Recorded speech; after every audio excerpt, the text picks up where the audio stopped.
ladies and gentlemen, a very warm welcome to you this evening. My name is Joy Carter, I'm Vice-Chancellor, and it's my pleasure to welcome you on behalf of the University to this very special inaugural lecture given by Professor Peter Billingham. In a moment I'm going to hand over to Peter, but beforehand I want to tell you a little bit about him, about Peter and about his achievements. Peter's had a very wide-ranging career and it's spanned all kinds of educational establishments. He grew up in a working-class family and actually started off as a secondary school teacher of English and drama. He progressed to head of drama.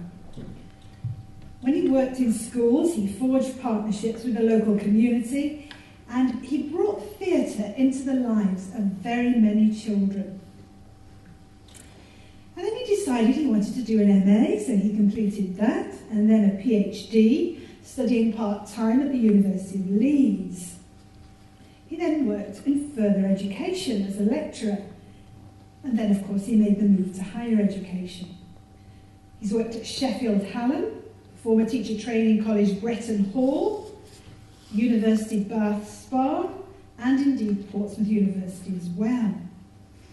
And then in 2010 we captured him for ourselves, and he's now Professor in Contemporary Theatre with us, and we're just delighted to have him amongst our family. But he just doesn't do his professorial work. He's taken on lots of roles on university committees, and in 2013 he took on the role of University Coordinator for Dignity at Work. And that's very typical of Peter, to be concerned about matters like that. Peter's also been very active in the local community, and he organised the Inaugural Theatre Festival at the Theatre Royal. What about his publications? Peter has an impressive academic publication record, and he's written several monographs, including At the Sharp End, which was nominated for the Theatre Book Prize. He's also an accomplished playwright. Peter's plays are award-winning, and they've enjoyed successful London productions and have been received to international acclaim. We're very proud of him. In 2000, Peter was elected as a Fellow of the Royal Society of Arts, and he's become an authority on 20th century British theatre. Now, how about his lecture tonight? Well, this is based on his book, Theatres of Conscience. You can see reference to that behind me. What's he going to do? Well, he will explore the work of 3 theatre companies which toured communities throughout World War II. They performed in unconventional and often hazardous locations, including even air raid shelters. Ladies and gentlemen, please give a warm welcome to Professor Peter Billingham.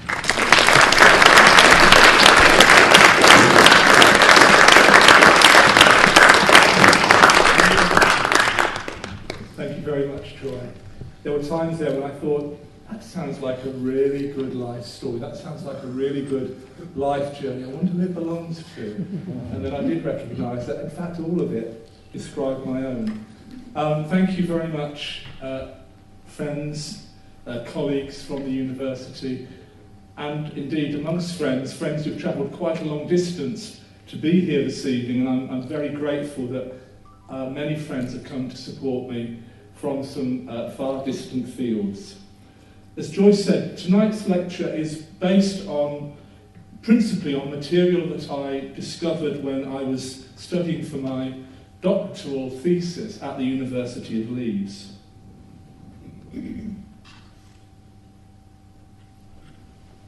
I'm just going to take the lights down for a moment, so don't be alarmed, they will come up again.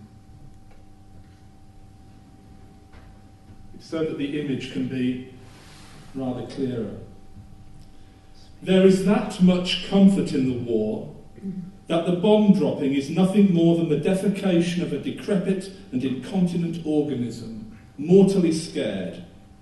Why don't more people of our generation understand what they're fighting for at the behest of the state, the established church, and the devil himself? A fine, unholy trinity.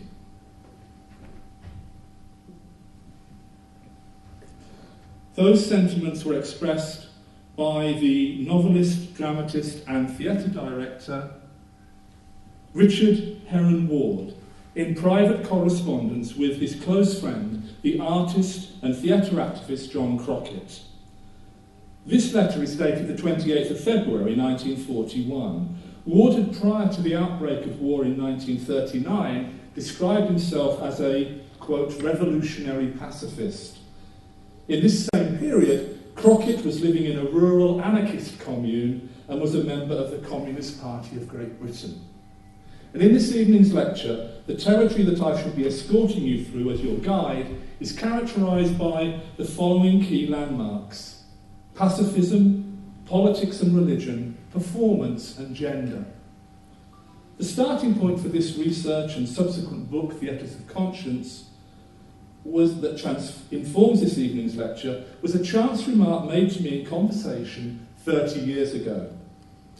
I was about to complete my Master of Arts at the University of Leeds, and central to that was my researching of the plays of the actor, director and writer Wilfred Harrison for my MA dissertation. I was especially interested in the relationship between Harrison's left democratic liberal Christian values and pacifism and their exploration in his work. And whilst talking about his earlier adult life as an actor and peace activist, he mentioned the name of Richard Heron Ward and a company he'd founded called the Adelphi Players. 20th century British theatre has always been my principal teaching and research specialism. I was surprised and intrigued, therefore, at stumbling upon a previously unknown or perhaps forgotten theatre practitioner and company tradition that had gone unnoticed. And so rather like an intriguing whodunit, or rather who acted it, I thus set off like an intrepid detective on a journey to track down the by then ageing, if not long retired, actors, directors, designers and writers who had toured professional theatre to war-torn communities between 1939 and 1945. I had the great privilege of interviewing many of them and recorded those conversations. What had inspired them to perform plays in dangerous urban locations, such as air raid shelters in the London Blitz, or the potentially hazardous, non-standard locations of public parks, or the isolated, if rather safer, Cotswold village halls? Why even think of performing in the open fields of Kent, where the only source of lighting for one performance were a car's headlamps? I was intrigued by these hitherto undocumented examples of touring repertory theatre. I also became increasingly certain that they represented an unrecognised aspect of relatively recent British social, cultural and political history. And when I then read a copy of Richard Ward's manifesto article, Theatre of Persons, published in the Adelphi magazine, 1941, and discovered his commitment to a radical overhaul of theatre practice as part of a wider cultural and ideological climate of cultural and political change, my conviction was confirmed. Angus Calder observed with acidic but commendable acuity in his classic analysis of World War II, the People's War, quote, "In establishment circles, the Church of England was always seen as a useful channel of nationalist propaganda, the Tory party at prayer. But its loyal jingoism in the First World War had served only to discredit it with the younger generation." T.S. Eliot. Christopher Innes, meanwhile, tellingly cites T.S. Eliot speaking in 1934 about the wider ethical and political climate in the 1930s, referred to as the Pink 30s by Ronald Blythe in his study The Age of Illusion. Eliot observed, quote, "Only a cause can give the bond, the common assumptions between author and audience which the serious dramatist needs. There are only two causes now of sufficient seriousness, and they are mutually exclusive, the Church and communism. The apparent incompatibility of religious faith, spirituality and left-field politics is not one which I share, but rather seek to live and embody, however imperfectly. Eliot's innate conservative Catholicism could not, however, embrace such a troubling paradox. The 1930s themselves were characterised culturally by an exciting diversity of both artistic and ideological motivation and aesthetic form. Eliot himself had adapted the techniques of Brechtian Marxist theatre in his early verse drama Sweeney Agonistes, 1928. And this production, with its innovative use of dance and masks, was presented by Rupert Doone's The Group Theatre in 1934. And then in a double bill with Auden's early morality play, The Dance of Death, in 1935. Doone's company is more usually known for their collaboration with Auden, Isherwood and Britton, who composed much of the music for their productions. Those principal and indeed other collaborators in the group theatre shared a gay sexual orientation. And in a period when homosexuality was a criminal offence, the opportunity for these various artists to work together in a radical and alternative cultural context carried therefore an important added significance. In the same year that Eliot's expressionistic experiment was produced by Doone's company, his verse drama, The Rock, was being produced at Sadler's Wells, directed by Eliot Martin Brown, of whom more later. This wider progressive creative environment has been referred to by some historians as the Popular Front. The influential publisher, Victor Golansk, was an important national figure within this movement. Golansk published the pre- and post-war novels and poetry of writers such as Richard Ward, Aldous Huxley, Stephen Spender, and many others. Golansk also set up a loose national affiliation of Popular Front readers' groups, and these groups would read and discuss the modernist novels and radical political pamphlets published by Golansk and other sympathetic publishers such as John Middleton Murray.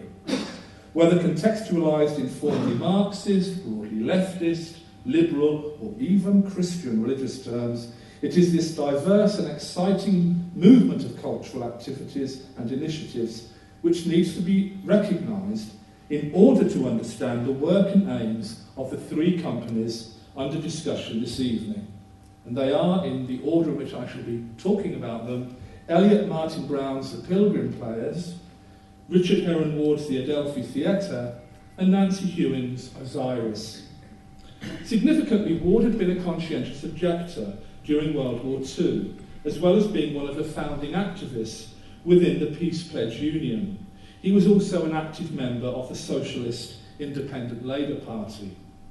Crucially, most, if not all, of the male actors and directors in The Pilgrims and The Adelphi were conscientious objectors, who were therefore able to engage in theatre as their non-competent war work. Canon Dick Shepherd, marvellous photograph. The Peace Pledge Union had been founded by Canon Dick Shepherd of St Martin's in the Fields in 1936 and represented a broad affiliation of pacifist and anti-militarist views. Richard Ward worked as an unpaid personal assistant and secretary to Shepherd. Ward's ideological basis for his proposed theatre of persons was driven by a passionate commitment to a revival of the dynamic relationship between art, ethics and religion in its deepest existential sense. His essay incorporated Hegelian dialectics as well as Jungian ideas of the symbolic, collective, archetypal unconscious. Eliot Martin Brown, who founded and ran the Pilgrim Players with his wife, the actress Hensie Rayburn, was less radical in his philosophical thinking about theatre and religion, but was nevertheless a lifelong, liberal-minded High Anglican, along with his friend T.S. Eliot. Brown directed all of the premiere productions of Eliot's plays, including the inaugural production of Murder in the Cathedral at Canterbury Cathedral in June 1935. Bishop George Bell was a crucial mentor and support to Martin Brown, and was instrumental in facilitating the relationship between him and Eliot, and I shall say a little more about that subsequently. The great, remarkable Nancy Hewing. Nancy Hewing founded in 1937 the Isis Players, who would go on to become the Osiris Players and then later the Osiris Repertory Company. In its origins, it was essentially an amateur company that aspired to professional standards of production and was committed to performing Shakespeare to the tough inner-city children of London's infamous East End. The two original names that the company had are fascinating in terms of their mythic connotations. The nature goddess Isis was the wife of the Egyptian god Osiris, but also enacted the destruction and resurrection of her husband. One can only speculate as to the potential significance of the naming of Britain's first all-female theatre company in a masculinised rather than feminised identity. Might Hewing have subconsciously imagined, notwithstanding the emancipation of women in the year following the original company's foundation, 1928, that a male-oriented name might subsume their all-female identity in a socially and culturally strategic way? I first came across the Osiris as a seemingly minor, virtually forgotten footnote of British theatre history whilst researching my doctoral thesis. But there simply wasn't enough material available or any obvious contacts available to develop that thread and make it into a wider part of the fabric of my research. And so it was with a remarkable sense of providence or synchronicity that over 20 years later I made a further crucial discovery. Enjoying a chilled beer with a friend and fellow theatre researcher and teacher, Dr. Philip Crispin, at a Shakespeare conference in southern China of all places, I mentioned my interest in the Osiris to him. So surprised that he nearly spilt his beer, Philip told me that his mother, Marie Crispin, had been a young actress with the company in the immediate post-war period. Not only was she happily retired in Portsmouth, but at that time I was reader in drama and performance at the University of Portsmouth, and so Marie and I met, I interviewed her, she shared photographs of the company, some of which, like this, are featured in tonight's lecture. I owe her a priceless debt of gratitude, and at the risk of embarrassing her, I want to say I'm so honoured and humbled to say that Marie is here this evening with Philip, so it's wonderful to have you here. Thank you. Having reached thus far this evening, I see three helpful waymarker signs pointing separately and yet in a commonly shared direction towards the Pilgrim Players, the Adelphi and the Osiris. So with my home's deer stalker pulled firmly down as night darkens, let's now continue to find out more about each of these companies and their relationships both with each other and their broader historical period. I'm just going to take the light down for a moment. Don't be alarmed. I hope it's going to go down. We'll try again. That's right, hit it hard. What you see here is a copy of the programme from the original production of Murder in the Cathedral at Canterbury. And each of the cast members and the director had signed the programme, and there you see Eliot's signature. So that's a rather interesting historical artefact. The Pilgrim Players were formed by Martin Brown and his wife in the early months of the Second World War. He'd been suffering serious ill health through jaundice, and as he began the road to full recovery, his thoughts turned to the outbreak of war and the crisis facing not only Britain but the world. As his wife recalled in their joint memoir of the period, Pilgrim's Story, Frederick Muller, 1945, quote, "Thousands of people were going to be deprived of their recreation just when they needed it. A small company should be formed to take theatre to them." He'd always felt that the link between contemporary theatre and its audience was too tenuous. And now, in time of common trouble actors and audiences would meet together and exchange experience. The company's first tour coincided with a British retreat from Dunkirk, and Brown recalled the difficulties of driving through a country in fear of imminent Nazi invasion from across the Channel. Anything which could be utilised as a road barrier to German tanks and troops was requisitioned, including bathing boxes from South Coast seaside resorts. As Brown remembered, quote, "How long would these pathetic barriers delay a German tank? The 11th hour had struck for England, and her coast was defended by bathing boxes, many of them still in their striped paint." Apart from a brief spell as an enthusiastic actor with OODS, the Oxford University Dramatic Society, at Oxford where he read theology, Brown initially had experienced little in the way of practical professional theatre or drama.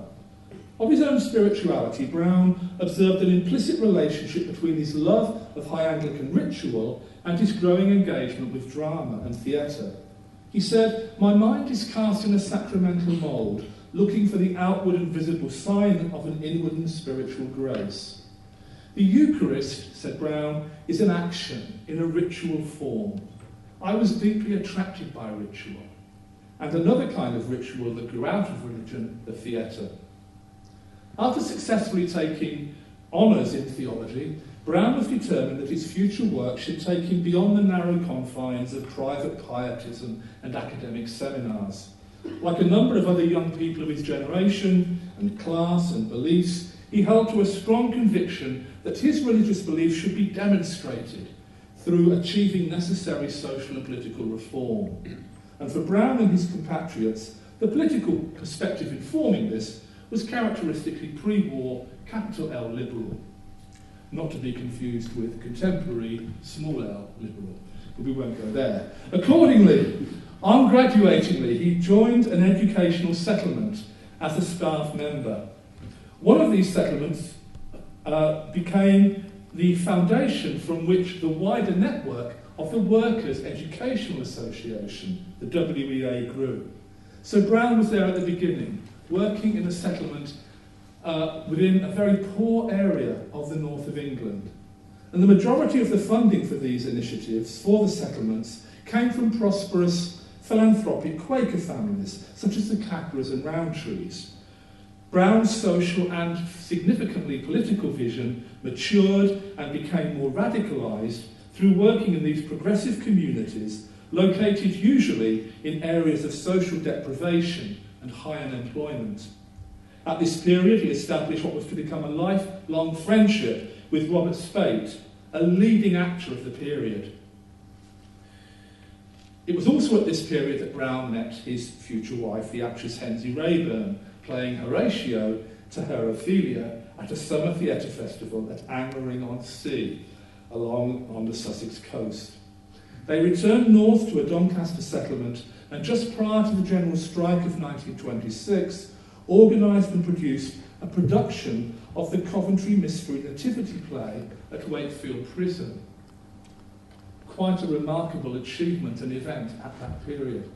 And of course we are very proud of the work that this university, and specifically through the inspiration and initiative of Annie McKean, brings to taking theatre into prison, making theatre in prison, but particularly back in that period, really a very remarkable event to happen.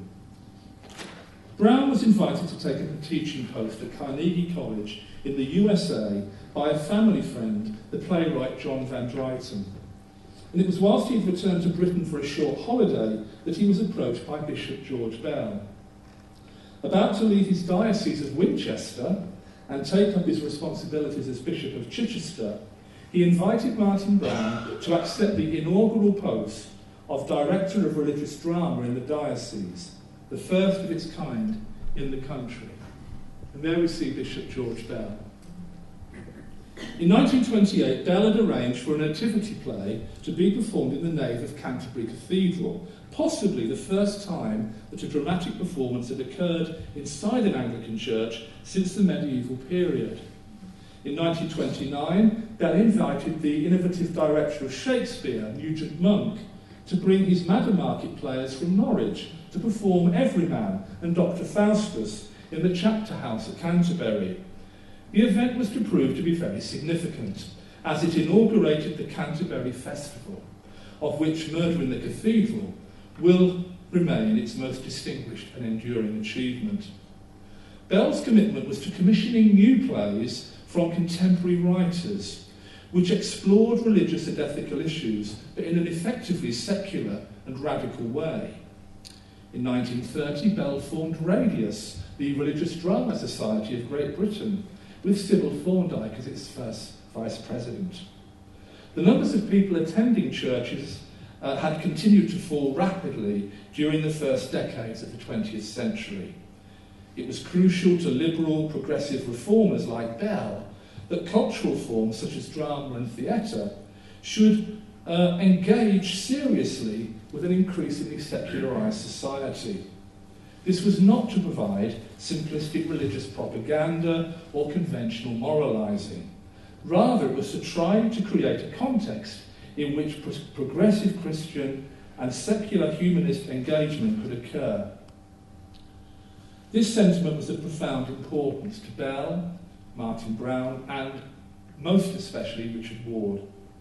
Michael Sidnall astutely focuses attention upon some of the issues arising from this kind of dialectical interplay of cultural ideology and belief in this period. Quote, "Did parable and doggerel point to the left, symbolism and poetry to the right? Why did nobody speak of religious or poetic theatre, or conversely of workers or political theatre?" Martin Brown's production of Murder in the Cathedral travelled from Canterbury to New York, where it received excellent reviews. Brown's old friend Robert Speight played the part of Beckett, and the leading critic Brooks Atkinson observed in his review for the New York Times on the 1st of February 1938, quote, "It is a sublime bit of dramatic transfiguration, and Speight speaks it out with religious passion and a personal humility that is deeply moving." Once the Pilgrims started their work from the late summer of 1939 onwards, their original company included experienced professional actresses such as Nina Evans and Pamela Kiley, both of whom I had the privilege of meeting and interviewing, and in the case of Pamela Kiley, becoming a very good friend to her, and she was a very good and kind friend and mentor to me at that time in my life. There were also two brothers, Brian and Dennis Carey, who had substantial acting experience with the Abbey and Gate Theatres in Dublin prior to the war.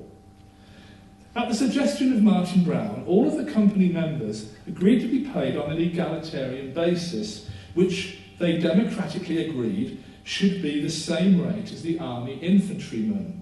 This Tommy rate, therefore, was 30 shillings a week, with allocation of additional monies for shoe repairs, stamps, nylons, etc., discussed at the regular company meetings. The Pilgrim players had to negotiate all kinds of staging and location-related challenges as they realised their vision of, quote, "performances anytime, anywhere."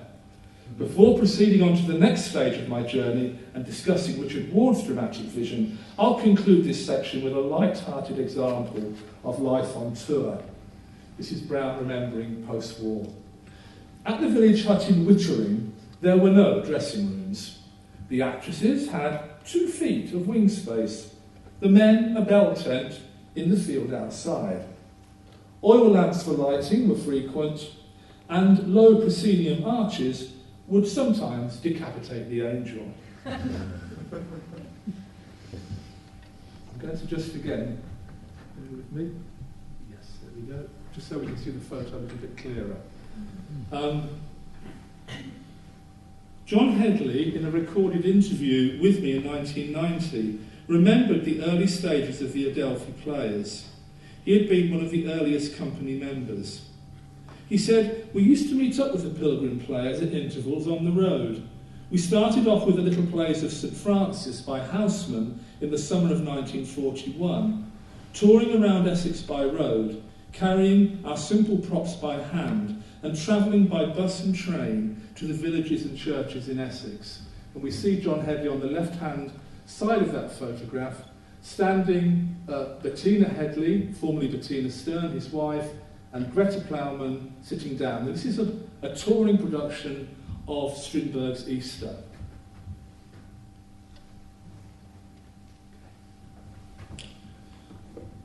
The company's initial base was a country house called the Oaks at Langham near Colchester.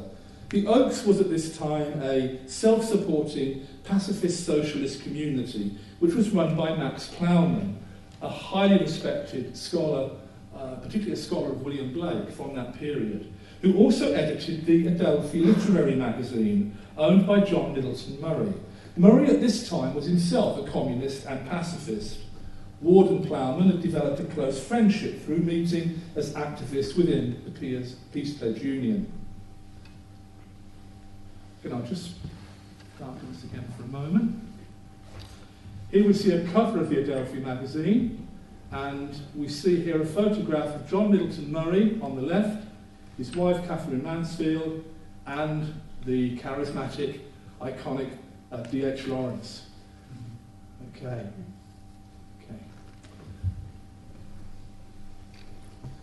The Adelphi Literary Journal had been started in 1923, intended as a platform in particular for the writings of D.H. Lawrence. It was to have a remarkably long life as a highly respected and leading literary journal, running in fact until 1955. Its contributors across those 30 years included Yeats, Eliot, Wells, Day-Lewis, Orwell, Auden, and Ward.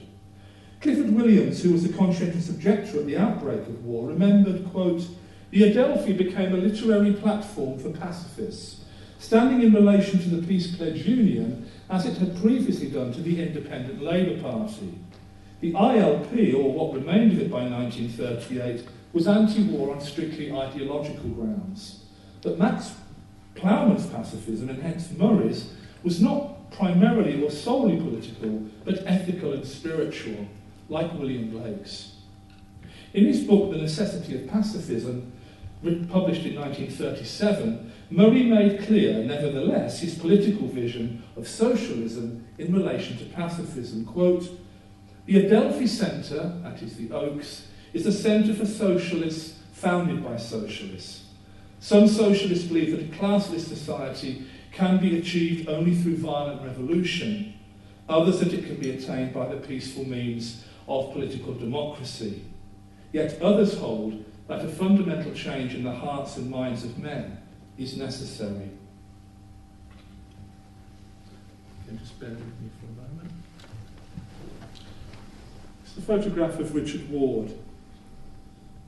In his landmark article, Theatre of Persons, published in the January 1941 edition of the Adelphi, Ward expressed his views as follows, quote, "The Theatre of Persons is a theatre which offers its audiences experience, the experience first and foremost of seeing themselves face to face.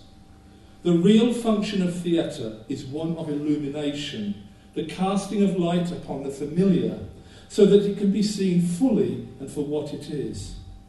For the theatre is an allegory and must be so treated by those who work in it. It puts into new words and new dresses things that we all know, and by its vividness brings to the mind, even by shock methods, comprehension of things so ordinary, so deeply rooted in nature and history, that we pass them by as too familiar." Ward then goes on most interestingly to develop this allegorical function in terms that are informed by Jungian symbolism and his own radicalised left-wing progressive Christian perspective. He says, quote, "As the life of Christ is an allegory of what all human life may be, and much human life consciously is, so the great plays Faust, Hamlet, and Oedipus are the stories of ourselves, revealing us for our own understanding." Ward's concept of theatre as allegorical is clearly based on two assumptions, one regarding human consciousness and the other relating to the nature and function of theatre itself. Ward had written in 1938 that the Unity Theatre, the left-wing working class theatre, based principally in London, although it did have other theatres around the country in major urban locations, Ward said that the left-wing Unity Theatre had, quote, died of propaganda. Ward was opposed to the idea and function of drama as propaganda, believing that it inevitably resulted in naive and representational forms of characterisation and dialogue. As Christopher Innes observes, quote, in practice, this led to melodramatic simplifications of social reality, with the devil as a top-hatted financier or Hitler as the embodiment of capitalism. Whilst the collapse of the global economic system in the last decade and the subsequent behaviour of certain bankers might suggest an Armani-suited devil afoot, the economic and political causes of this crisis are clearly more complex. Ward was able to write in 1947, immediately after the war, that, quote, the Unity itself had left behind the rather narrow propagandist play, apt in its day, but no longer adequate for time.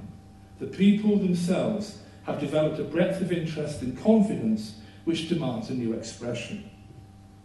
Returning to Ward's essay, his vision of theatre was closer in terms of historical antecedents to Aristotle's Poetics and the key concepts of mimesis, the function of the imitated central to all performance, and catharsis, the process and experience of emotional and spiritual purgation and redemption central to classical tragedy. His view of the great plays of a specifically Western European tradition and canon is clearly quite properly open to question in the postmodern and post-colonial landscape of the late 20th and early 21st centuries.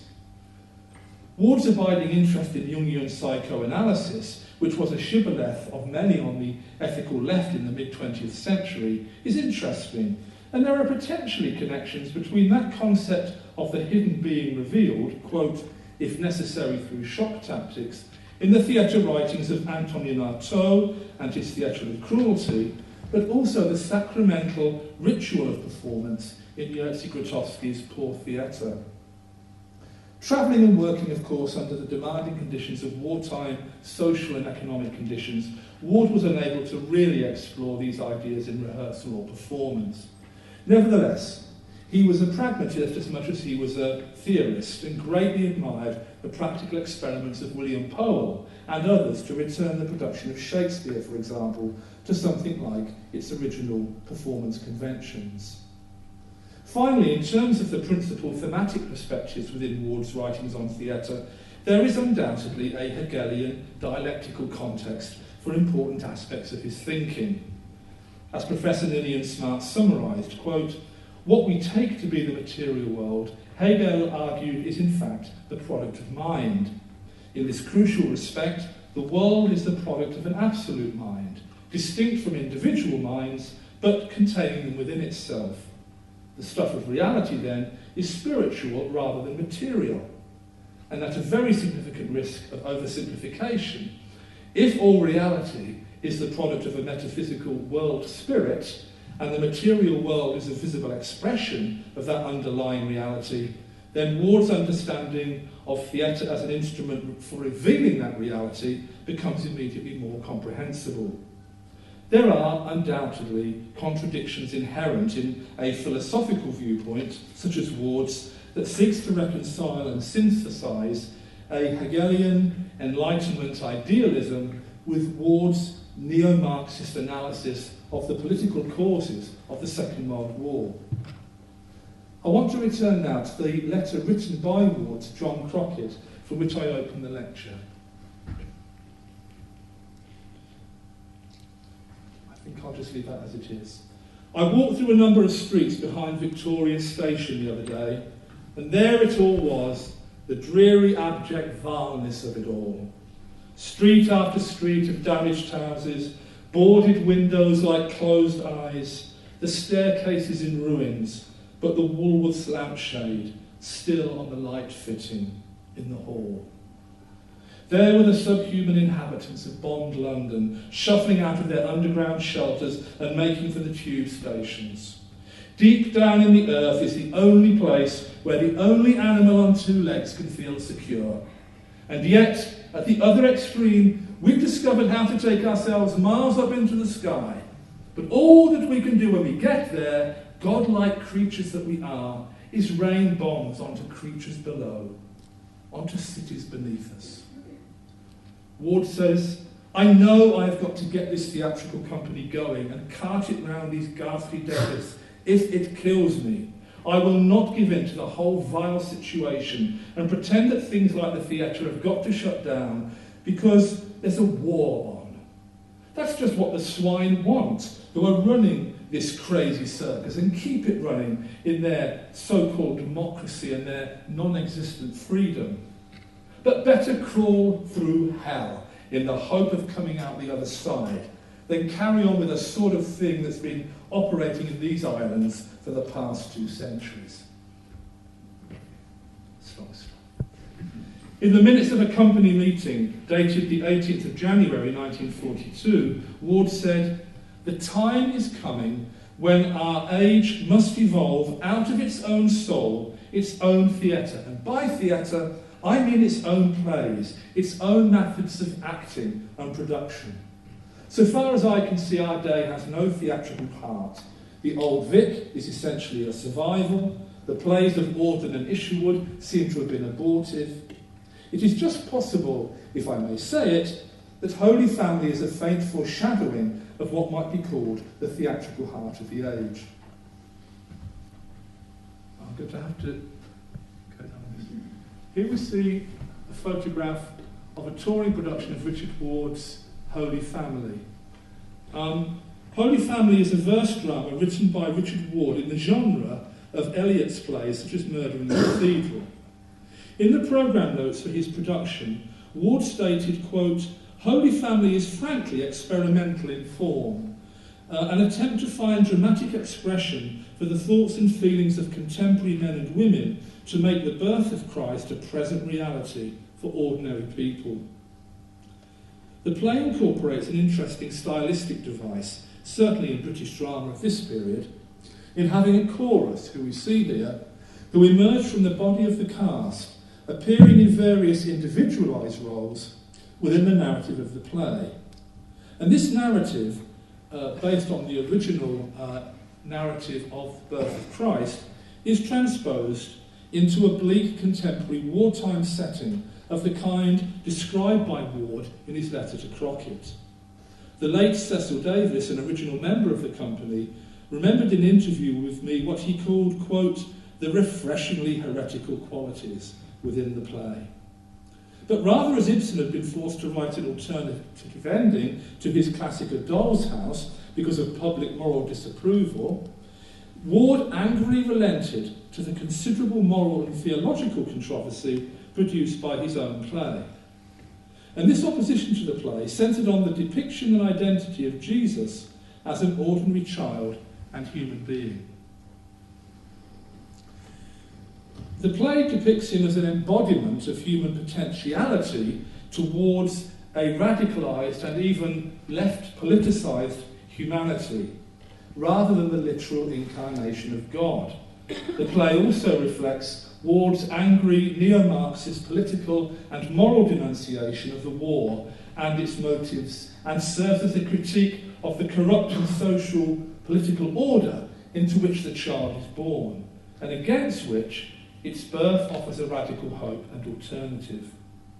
This combination of liberal theological thinking and radical political analysis may seem rather innocuous to a contemporary audience. Nevertheless, one has only to recall the events of 20 years ago, in 1993, concerning the critical reservations of Bishop David Jenkins of Durham, who had, in relation to aspects of religious orthodoxy, as well as the continuing struggle for equality for women and gay priests, to be reminded of the political and religious conservatism still depressingly prevalent within the contemporary church, and much more so, we must say, than in the secular society which it is there to serve.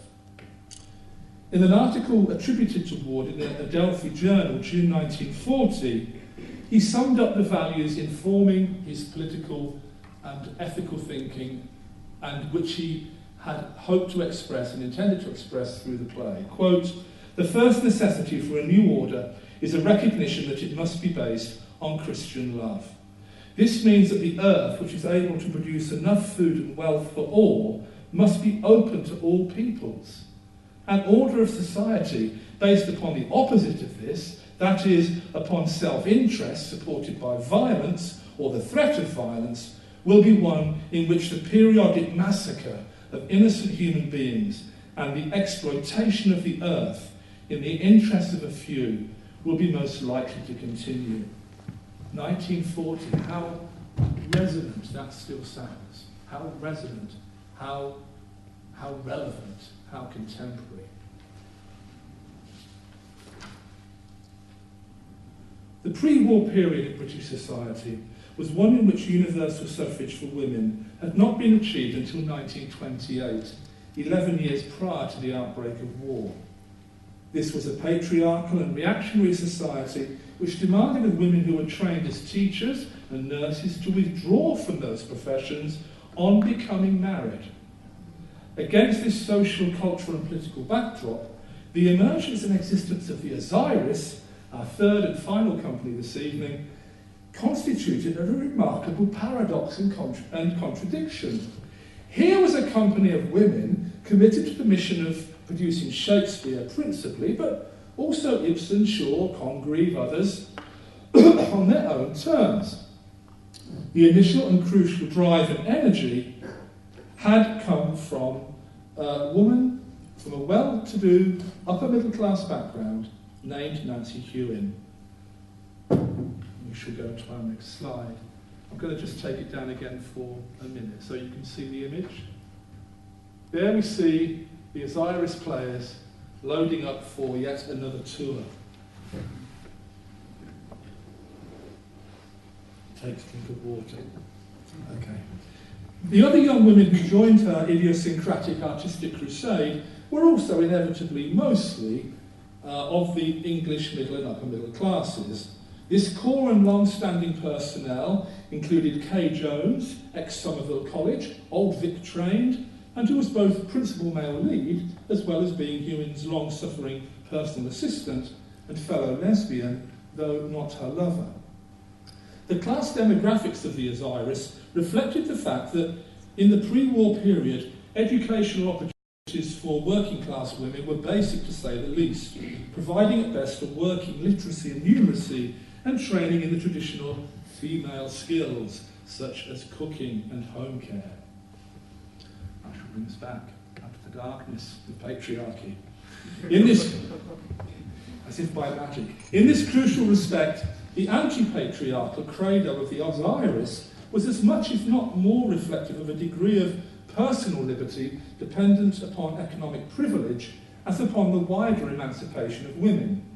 Therefore, unlike the later groundbreaking feminist theatre companies of the post-war period, such as Monstrous Regiment and Clean Break, who embodied, fused and questioned the politics of gender, sexuality and the left, Nancy Hewin's company did not see itself in organised political opposition to reactionary patriarchal views of women.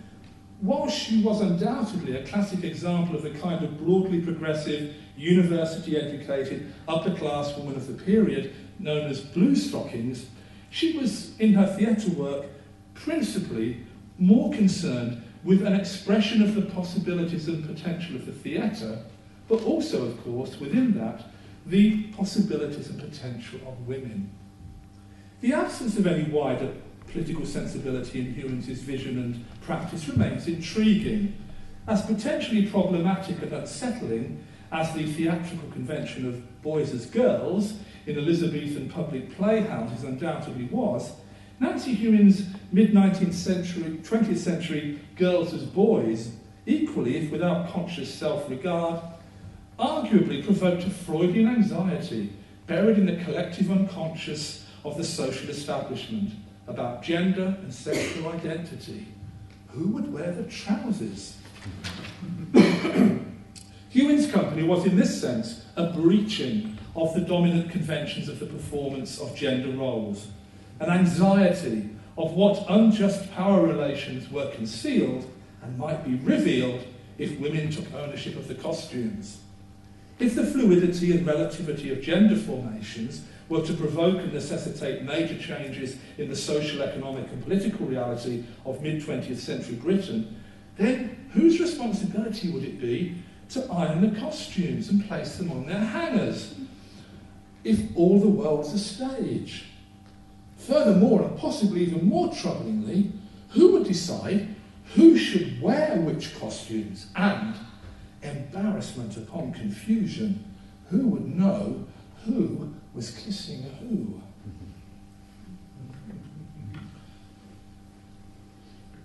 The base for the Osiris throughout its long existence was Hewin's large country house in the Worcestershire countryside adjoining onto Warwickshire, of course the birthplace and final resting place of William Shakespeare. There was a large barn in the grounds of her house, and it was here that the company rehearsed and slept out in the haystacks, regardless of the weather or time of the year. Before and after the war, the Osiris travelled in a Rolls-Royce and also an Austin Healey, both motor-cultural indicators of class, wealth and esteem. The Austin towed a truck with various properties and costumes, whilst the Rolls, always driven by Hewin, towed her personal caravan, in which Hewin lived a life of almost regal isolation.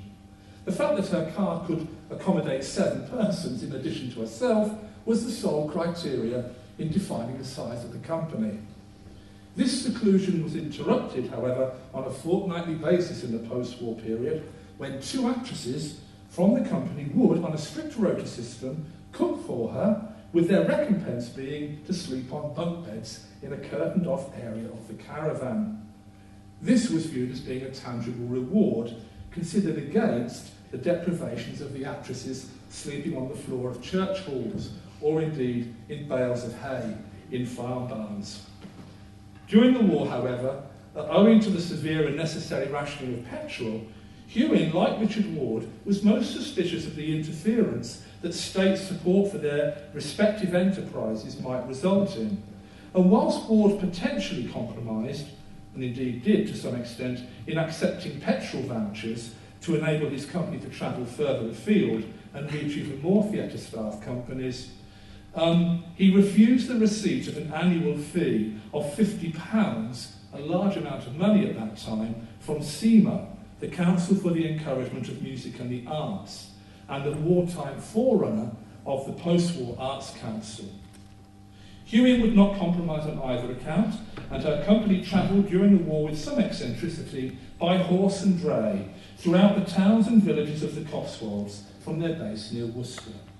It was not until after the end of the war that the Rolls-Royce and the caravan were resurrected from their garages. With a sublime audacity characteristic of her whole life, Marie Crispin encountered the company playing open-air Shakespeare in a public park in Stratford itself, and only a stone's throw away from the Stratford Memorial Theatre, with all of its associations of the high cultural and very masculinised establishment. Hewin ran the company as an essentially benign, if sometimes bad-tempered autocrat. She ruthlessly edited the plays that were performed. Long-standing Shakespeare favourites included As You Like It, Macbeth, Julius Caesar, Henry V, which even with their reduction into pragmatically abridged versions, still necessitated multiple casting and playing. As Marie Crispin observed, one of the first lessons she learned through her time with the Osiris was the, quote, fine art of the quick change. Costumes and sets were fairly rudimentary, and although Crispin remembers that, quote, we made the language work reasonably well, end of quote, she also recollected through, though not without fondness, that, quote, once invited to perform, there was seldom an invitation to return. As the journalist Paul Barker observed in what was only the second ever article about the company, published in The Guardian on Saturday the 26th of June 2004, he said the war was Hewin's finest hour. The Osiris put on 1,534 productions of 33 plays, 16 of them Shakespeare. He remembered seeing them at a local West Yorkshire cooperative hall when he was a boy, where Hewins played Lady Macbeth in a ferocious red wig, changing her makeup at top speed so that she could become the porter within a few lines. By the time the company closed in 1963, Hewin reckoned she had taken 129 parts herself in 55 plays. Absolutely remarkable, absolutely impressive. Like Hewin, Ward came from a wealthy upper middle class English background, and both were committed, from that perspective, to an aim of, quote, theatre for the people, long before it became the mantra of many of the touring left theatre companies of the 60s and 70s, such as Red Ladder, Dalton Braces and the General Will. Marie Crispin recalled that the dramatic relationships of such characters as Rosalind in As You Like It and Viola in Twelfth Night mirrored what she termed many, quote, sentimental friendships that inevitably grew in an all-female company living under such intense conditions. These ranged from deep but platonic friendships through to others which were clearly intimate and lesbian. She remembered that this spectrum of relationships rarely, if ever, created problems within the company. She also recalled that, should a romantic or emotional crisis temporarily flare up, Hewin's usual remedy was a teaspoon of brandy and a maternal confidential chat in her caravan. In a period when homosexuality was a criminal offence and many men lived in terrible fear and guilt, lesbianism, socially and culturally in British society, was not so much the love that dare not speak its name, but cloaked in an invisibility to the extent that rather, well, it had no particular name to speak of. As Marie Crispin clearly recalls, the company's sole commitment was to the play itself, and especially to Shakespeare, with Hewin's often repeated assertion that, quote, the play must come alive and speak directly. And this strong sense of the immediacy of theatre was made clear when, in her role as one of the three witches and the porter in Macbeth, playing to a school's audience in rural West Ireland, Marie Crispin was nervously touched by a young boy who announced, astonished to his friends, "She's real, you know." The Osiris was to all intents and purposes, like the Adelphis and Pilgrims, a cooperative with shareholders limited to current members of the company. After the war, Equity, the Actors' Union, insisted properly upon the actors' minimum wage. But she and the others were paid 10 shillings a week, that is 50 decimalised pence for the younger folk amongst us, and all found, that is, board and lodging, however basic, free of charge. During the war, to eke out their meagre payments and also no doubt to further demonstrate their war labour commitment, actresses in the company made gas mask cases and took jobs in Cotswold shops, always pooling their money and eating a great deal of the common wartime dish black pudding. In June 2004, a play inspired by the Osiris called We Happy Few opened in London's West End at the Gielgud Theatre, written and starring the actress Imogen Stubbs. Whilst no doubt Hewin would have been pleased that her company and lifelong vision had not been consigned to the dusty lower shelves of English theatre history, she would equally certainly have been unconvinced by the play's rather idealised account of the sepia-tinted past evoked by Stubbs's play. Unfortunately, it endured rather poor reviews, resulting in a very short run and closing with some rapidity. In supporting the national war effort through their production of Shakespeare to many communities who previously might not have seen either his or any plays, I believe that the Osiris were waging another equally crucial, if secret, war. And this was a war against reactionary hearts and minds in the British society of that time about the role, status and legitimate aspirations of women across Britain. Just a good excuse for that poster. In just the same way that working class women, such as my own mother, discovered a new economic and personal independence through working in factories during the war, doing men's work, the Osiris were also doing men's work whilst reversing the politics of representation of the late 16th and early mid-17th century stage. Who ironed the costumes and who chose which costumes one could wear was an existential, political and social challenge lived by millions of men and indeed women and homosexual men in post-1945 long after the Osiris had taken their costumes off for the final time. Government and state propaganda in the immediate post-war period was powerful and unrelenting in its insistence upon women returning to their natural place of the home and their equally natural role as homemakers. Might not the performances of the Osiris have suggested at least a glimpse of a thought that there might yet be other unnatural opportunities for them as women? If it were unnatural for women to love women and men to love men, and for women to become men in these robust productions of Shakespeare, then what kind of natural law or morality had authorised men to become women 500 years before? The fact that women were increasingly and ultimately able to start to answer that question for themselves and on their own terms, and to consider her story as well as the his story of patriarchal readings of social, cultural and political change, was contributed to, I believe, in no small measure by the Osiris players, but also, of course, the companies such as the Pilgrims and the Adelphi. In Twelfth Night, Orsino asks of Viola, in her disguise as her male alter ego Cesario, he asks her a question of her sister. What was her history? It was, of course, a hidden and secret history, that societal pressures and prejudices required to be disguised, even as Viola could only find a public voice through the adopting of a fictional male persona. It was also a history that would inevitably help shape this speaker's socialist, radical Anglican understanding of human history, a narrative that would welcome and encompass others, embracing their gender, ethnicity, sexual orientation and class. Because for every Cesario, there was also a Caliban or Bianca. It's a history, thank God, that's still being written.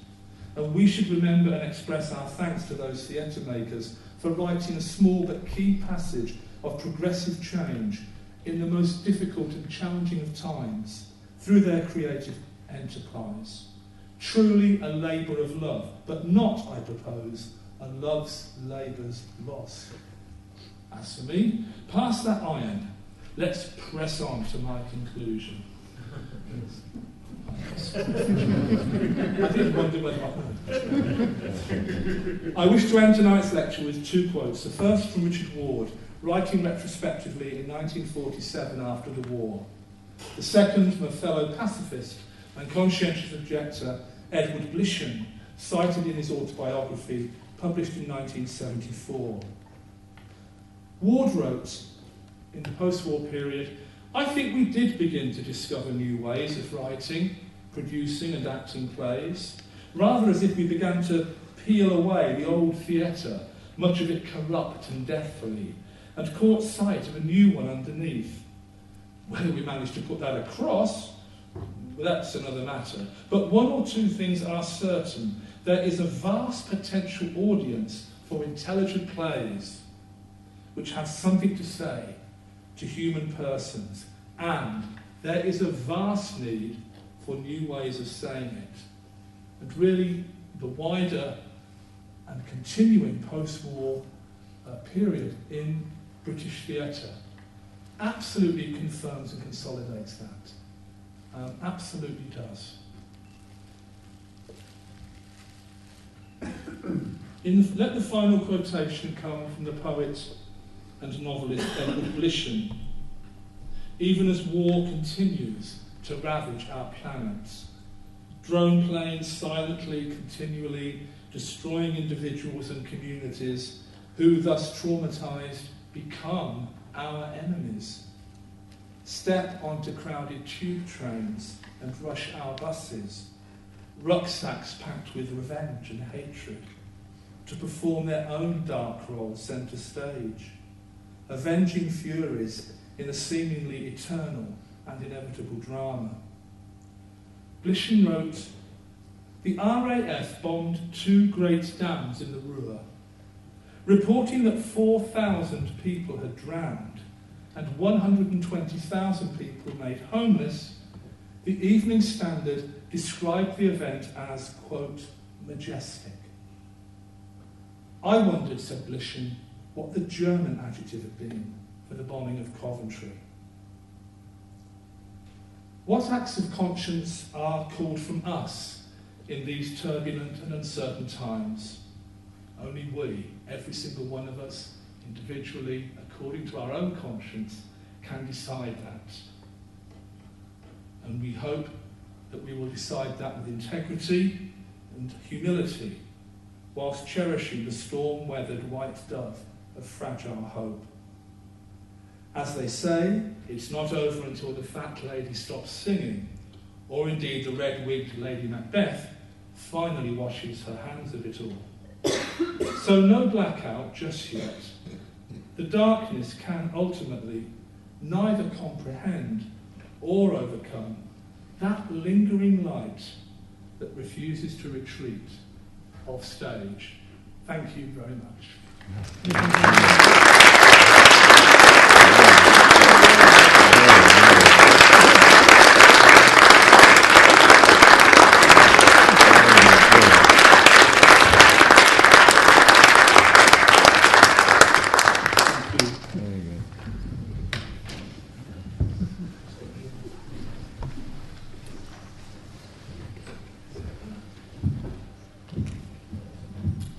Vice-Chancellor, Dean, distinguished professors, colleagues and guests.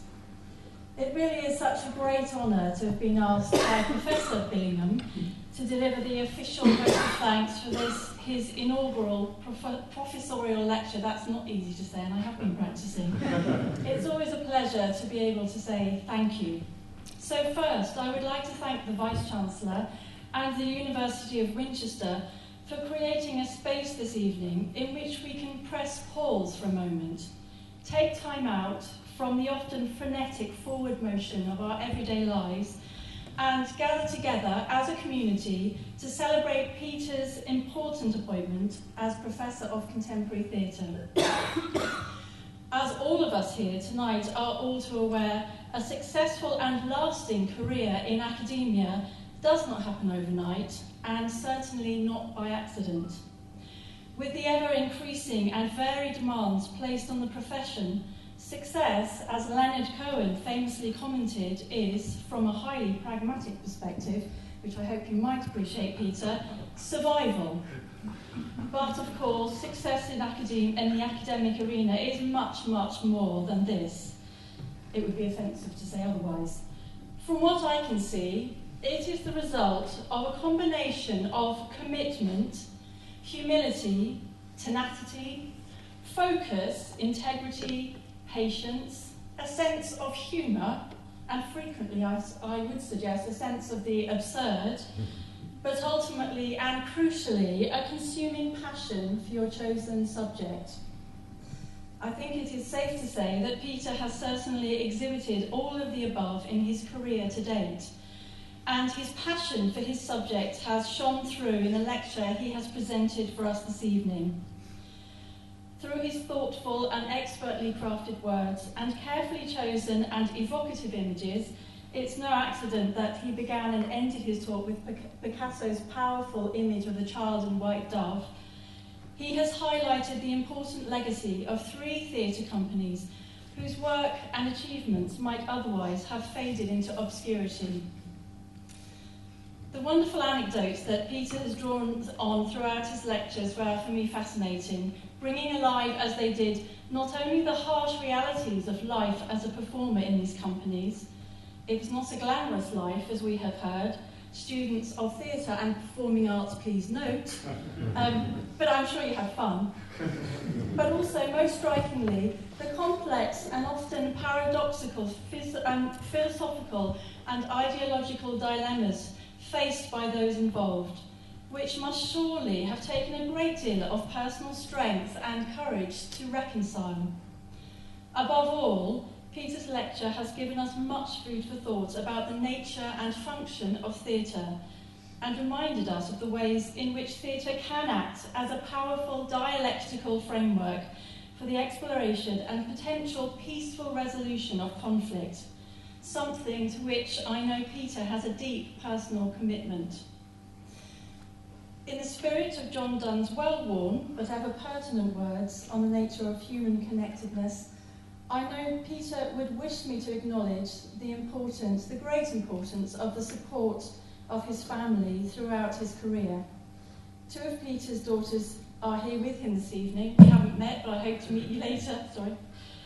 That's the performer in me, doesn't need to keep your hands straight still.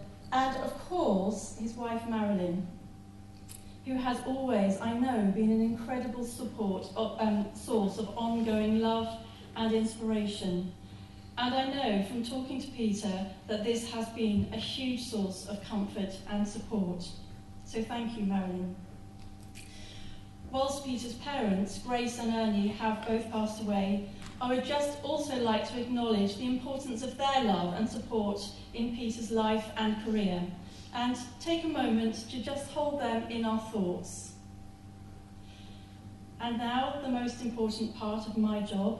All that now remains is for me to invite you all to join me in thanking Professor Billingham for his inspiring lecture this evening, and to wish him well for his continuing work and contribution to the field of contemporary British theatre. Peter, congratulations and thank you.